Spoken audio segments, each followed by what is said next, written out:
For me, any analysis must start and end with the consumer itself, which at the end of the day is what advertising is all about.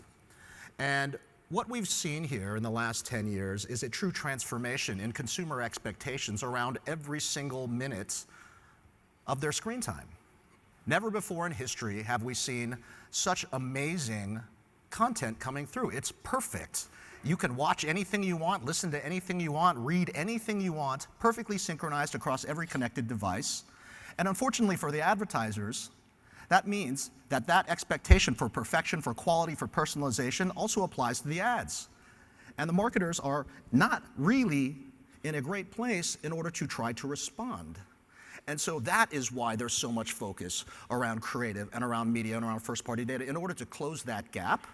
And all the things that we're seeing right now is really sort of an effort for the messages to become as customized and as relevant and as perfect as the rest of the content. And if you take that lens, you can really understand why so much is changing. Everything's out the window right now because we have to up our game fundamentally across every single aspect of it. And sometimes that means in-housing, sometimes that means looking at the data better, and there's a lot of work to do, but this is absolutely necessary, and we believe that the companies who succeed in becoming the leaders of tomorrow will win this fight.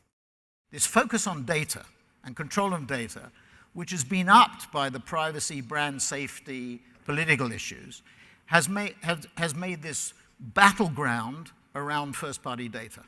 You know, direct-to-consumer is not what's happening, it's a symptom of what's happening, because the battle is around who controls the data.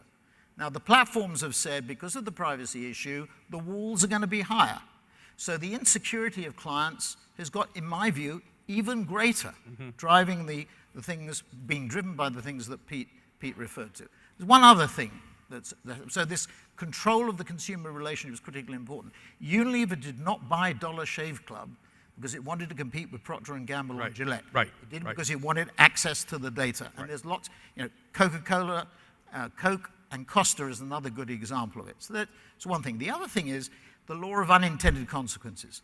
I at WPP and John Wren and Maurice Levy tried to build these agencies around clients. And as you surrounded the clients, I think the clients felt even more insecure. They had this pressure I referred to, the economics pressure, the procurement and finance pressure. They saw the data issue becoming a bigger issue, the walled gardens going up, and they saw the agencies unintentionally, in a way, surrounding them. So they felt insecure.